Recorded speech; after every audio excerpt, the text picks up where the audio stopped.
Voici le MacBook Pro Apple M3 Max et c'est de loin le meilleur ordinateur portable que j'ai jamais utilisé, de loin.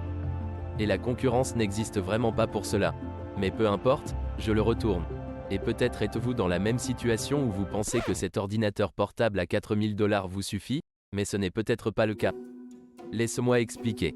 Tout d'abord, s'il s'agit de la première vidéo que vous voyez sur ma chaîne à propos de cet ordinateur portable, je vous recommande fortement de consulter toutes les autres vidéos à ce sujet, car elles expliqueront plus en détail comment cela se compare-t-il avec un ordinateur de bureau Intel ou version de bureau AMD des processeurs. Quel type de GPU existe-t-il et comment se compare-t-il à ceux de bureau? Y a-t-il un avenir pour les GPU Apple ainsi que pour le test de montage vidéo en direct dans Premiere Pro que nous avons également effectué sur celui-ci? Et d'après mon expérience, honnêtement, je ne plaisante pas. C'est de loin le meilleur ordinateur portable que j'ai jamais essayé. C'est absolument fou. Et l'une des meilleures choses à ce sujet pour moi est la durée de vie de la batterie. Que vous pouvez tout faire sur batterie. Il existe d'excellents ordinateurs portables Windows, mais le plus gros inconvénient est la durée de vie de la batterie. Vous n'obtiendrez pas les mêmes performances sur batterie une fois branché. Il s'agit donc de l'ordinateur portable ultime en déplacement pour les créateurs qui ont besoin des meilleures performances, vous savez, débrancher. Il n'y a pas de concurrence dans ce domaine aussi incroyable. Absolument plus du double de ce que la concurrence donnerait pour la même performance. Et cet ordinateur portable est si bon qu'il est très difficile de trouver des défauts ici. Que fais-tu? C'est tout simplement un beau design, une convivialité, une autonomie de batterie, un trackpad. Je veux dire, tout est absolument génial. À propos, s'il vous manque les fenêtres de capture sur ce que vous obtenez sous Windows, vous savez, la capture de fenêtres sous Windows. Étant donné que cette fonctionnalité est en fait brevetée par Microsoft et Windows, vous ne pouvez pas l'avoir sur Mac. Mais j'ai trouvé une application tierce qui fait exactement la même chose. Allez consulter rectangle.app. Il suffit de rechercher cela sur Google et vous le trouverez là-dedans. Je vais laisser un lien dans la description ci-dessous si vous le souhaitez. Et puis vous pouvez enfin claquer les fenêtres en maintenant enfoncer deux boutons et les flèches. Vous pouvez les accrocher de chaque côté, ce qui changerait absolument mon expérience sur macOS. C'est comme l'une des choses les plus importantes qui m'ont tiré vers le bas lorsque j'utilise macOS. Habituellement, nous sommes juste lorsque j'utilise quelque chose et que je veux me placer entre deux fenêtres. Cela fonctionne enfin également sur Mac. Je tiens cependant à dire que ce n'est pas aussi bon que sous Windows car chaque fois que vous passez la souris sur l'autre fenêtre, vous devez l'activer plutôt que d'y aller constamment. Ainsi, par exemple, si je regarde une vidéo YouTube tout en prenant des notes, par exemple, et que je souhaite mettre la vidéo en pause, je dois survoler la fenêtre, cliquer dessus, puis la mettre en pause. Ensuite, il mettra cela en pause, puis y retournera et activera la fenêtre, puis reviendra en arrière et commencera à taper là-dedans. C'est donc comme un clic de trop, et il existe peut-être une solution de contournement. Faites-moi savoir là-dedans. Revenons à la performance de ceci. C'est absolument insensé. Donc, si vous êtes un éditeur vidéo ou un éditeur de photos, peut-être même quelqu'un avec du codage de programmation, comme compiler du code avec ceci ou le CD. Votre performance en déplacement, c'est absolument fou. Si macOS n'est pas un problème pour vous, honnêtement, je peux le recommander à tout le monde. Et le montage vidéo et photo est absolument fou. Je vous recommande vivement d'aller voir mes vidéos contre Intel et AMD afin que vous puissiez réellement voir à quel point c'est ridicule. Et puis vous verrez tous mes mots. C'est littéralement la magie Apple, d'une manière ou d'une autre, cela fonctionne. Mais vous dites que vous allez quand même le rendre. Et oui, je vais quand même le rendre parce que je ne voulais pas payer les milliers de dollars supplémentaires. Bref, dis-moi, de quoi diable parles-tu? Voici donc la raison pour laquelle je renvoie ceci. En gros, lorsque je testais ceci et le modifiais, je l'avais maintenant depuis près de 2 semaines. Et je l'utilise tous les jours, à peu près 8 heures d'affilée. Tout ce que j'ai fait ici est aller là-bas et, vous savez, j'ai tout fait ici autant que possible. L'une des choses que j'ai vues en ligne est qu'Apple l'a dit lui-même. On dit que 8 Go de mémoire unifiée Apple équivalent à 16 Go de mémoire Windows ou PC. Je ne sais pas si vous avez vu cela sur la RAM. Et vous penseriez à 48 Go de mémoire unifiée, ce que j'ai. C'est en quelque sorte la configuration de base. Le CPU et le GPU sont donc les max sur les 3 Mac M3. Vous ne pouvez donc plus effectuer de mise à niveau. Mais le SSD fait 1 Teraoctet. Et j'ai 48 Go de RAM dans celui-ci. Et vous auriez peut-être pensé, et je pensais aussi que 48 Go de RAM, c'est sûrement beaucoup, surtout si 8 Go font 16, vous savez, type de comparaison. Ensuite, ce 48 sera un peu comme le 96 sous Windows. Cela devrait vraiment suffire à la plupart des gens. Et je le pensais aussi. J'utilise donc l'application iStatistica Pro pour surveiller une partie du matériel et ce que je fais. Et je voulais voir ce que faisait le matériel. Pendant que je suis en train de monter et pendant que je fais une partie du travail là-dedans. Et au début, je me demandais combien de RAM était utilisé. Et cela montrait toujours, vous savez, parfois, vous savez, 15, 20 quelque chose de gigaoctets. Et vous pensez que la moitié n'est en fait pas utilisée. Mais ce n'était pas toute l'histoire. J'ai changé le matériel pour me montrer la quantité de RAM disponible lorsque j'édite. Et lorsque nous avons également effectué le test de lecture en direct, vous pouvez le voir sur le flux en direct. En fait, j'ai découvert cela en direct, mais je suis allé beaucoup plus en profondeur après la diffusion en direct lorsque j'éditais et j'ai vu cela en fait lorsque j'édite un simple podcast, ce que nous avons fait avec, vous savez, ma bague de Puget Systems. Il y a 2 caméras, toutes deux en 1080p, et je suis juste en train de le monter dans une timeline 4K. Vous pouvez voir que cette machine utilise toute la RAM disponible.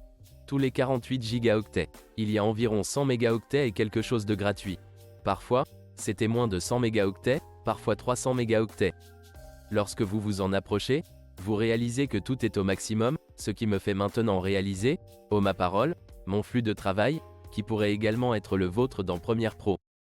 Je ne peux pas dire cela à chaque application. Mais pour votre flux de travail, vous pourriez être gêné par la capacité de la RAM. Et c'était un projet simple. Si je faisais des choses un peu plus complexes, j'aurais peut-être utilisé encore plus de RAM. C'est peut-être la façon dont macOS et ce M3 Max l'utilisent. Tout comme la RAM, parce qu'il s'agit d'une mémoire unifiée, elle est donc partagée entre le CPU et le GPU. Tout peut être utilisé. Vous savez, la RAM utilise la même quantité. Il utilise peut-être autant que vous avez de RAM. Il le met simplement en cache autant que possible. Tout ce qui peut être mis en cache dans la RAM, il l'utilise simplement. Si vous disposez de 48 gigaoctets, il utilise tout cela. Si vous en avez 64, il utilise tout cela et ainsi de suite avec plus. Cela me montre toujours qu'il y a encore des performances sur la table sur le M3 Max, et je ne les utilise pas toutes lorsque je l'utilise. Et puis je pense, ok, mettons à niveau la RAM. Vous pouvez donc voir sur la page d'accueil d'Apple que si vous passez à 64 gigaoctets, cela coûtera $200 supplémentaires. Mais gardez à l'esprit que vous passez de 48 gigaoctets à 64 gigaoctets. Ainsi, les 16 gigaoctets supplémentaires vous coûtent $200. Très cher en effet. Mais si vous voulez 128 gigaoctets, cela vous coûtera $1000 supplémentaires, ce qui signifie qu'Apple vous facture $12,5 par gigaoctet. Et vous pensez peut-être, eh bien, cela ne semble pas grand-chose, n'est-ce pas? $12,5 par gigaoctet. Mettons cela en perspective. Ces puces supplémentaires, vous savez, pour la RAM ne sont que des puces de mémoire droite. Et quand nous regardons le PC, vous savez, équivalent, je regarde les 64 gigaoctets de RAM les plus chers que je puisse trouver. Je peux voir G-Skill Trident Z ici, RAM Z5 RGB, 64 gigaoctets, 2 clés à 6800 mégatransferts par seconde coûtent environ $360. Et pour être honnête, vous pouvez trouver le même kit, les mêmes spécifications moins chères ailleurs. Mais disons le pire des cas. Cela représente $360 pour 64 gigaoctets. Cela vous coûtera $5,6 par gigaoctet. C'est moins de la moitié du prix facturé par Apple. Et gardez à l'esprit que lorsque vous achetez ces clés RAM, vous paierez également pour le PCB. Vous allez également payer pour le contrôleur qui s'y trouve, l'emballage, ainsi que les dissipateurs de chaleur, le RVB et le reste des éléments qu'il contient également. Ce qui signifie qu'en fait, lorsque nous supprimons tous ces prix du prix par gigaoctet de RAM, si nous pouvions seulement obtenir les puces de mémoire de cette clé RAM, ce serait beaucoup moins cher. Et c'est ce que je veux dire. C'est, je pense, le plus gros retour sur investissement d'Apple. Maintenant, je peux me tromper.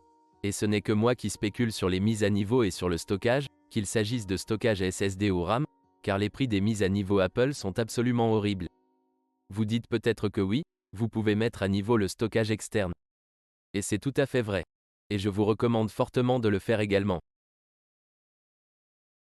Et plus de garantie sur votre stockage que de le vérifier dans la description vidéo sous les vidéos juste là-bas. Si vous pouvez et souhaitez économiser de l'argent grâce au stockage externe, lorsque vous souhaitez mettre à niveau le stockage, mettez d'abord à niveau votre RAM, car vous ne pourrez pas la mettre à niveau plus tard.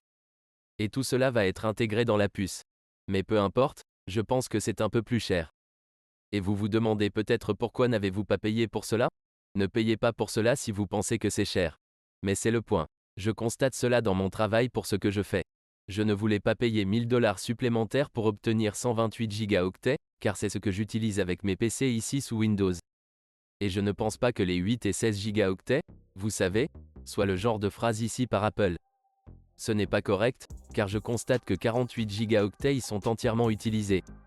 Gardez à l'esprit que lorsque vous disposez de 128 Go, en réalité, une grande partie peut être du GPU et une grande partie du CPU également. Vous ne disposez donc pas réellement de 128 Go de RAM pour le CPU ou le GPU. C'est combiné. Donc c'est en quelque sorte 64 pour chacun ou, vous savez, 48 pour chacun et puis quelque chose comme ça. Alors je me suis dit, oh, même si c'est tellement génial et que cela pourrait faire ça, je suis en fait toujours bloqué par cette RAM.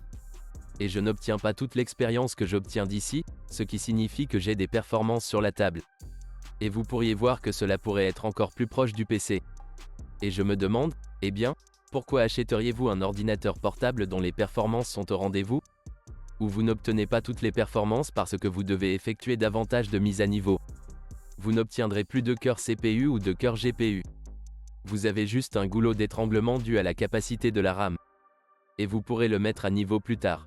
Et maintenant, sachant cela, je me suis dit, eh bien, je vais devoir le rendre parce que je ne veux pas payer des milliers de dollars supplémentaires pour le rendre et obtenir celui de 5000 $ maintenant, car alors je l'aurai. Et je pense que c'est là que cette vidéo vous devient utile.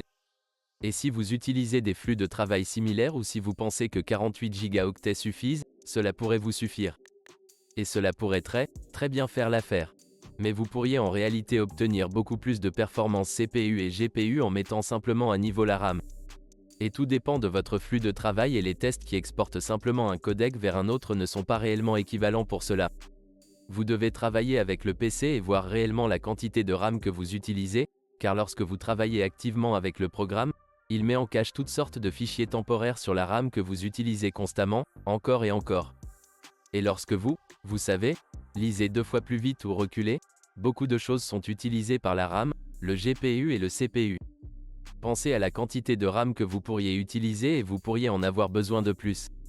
Maintenant, si vous pensez que 4000 $ suffiront pour cela et que je vais me procurer le meilleur ordinateur portable possible, je vous recommande fortement d'envisager de dépenser 200 ou 1000 $ supplémentaires pour obtenir la quantité maximale de RAM ici, juste pour que, vous savez, vous obteniez toutes les performances PC que vous obtenez là-bas, en particulier lorsque vos projets obtiennent un peu plus grand. Vous obtenez des choses un peu plus exigeantes. Tout à coup, vous disposez de la RAM nécessaire pour suivre le rythme. C'est pourquoi je renvoie mon Mac, même s'il est absolument génial. Et j'adore l'espace noir ou quel que soit le nom qu'Apple l'appelle.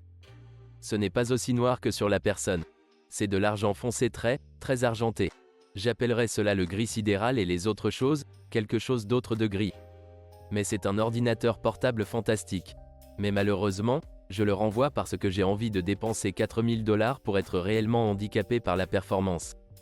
Dans mon flux de travail, cela ne vaut tout simplement pas la peine d'investir dans cela. Et c'est pourquoi cela revient. Si vous avez de l'expérience avec les Mac M3, j'aimerais avoir de vos nouvelles dans la description ci-dessous. Laissez-moi savoir ce que vous pensez. Ou si vous souhaitez choisir celui-ci, mais avec les bonnes configurations de RAM, je laisserai également cela dans la description. Et si vous pensez, vous savez quoi? Je m'en fiche de Mac, je veux me construire un PC. Et il y a des guides gratuits dans la description ci-dessous où vous pouvez construire vous-même un PC. Quel que soit votre budget, allez les voir. Et c'est tout. Faisons nos valises.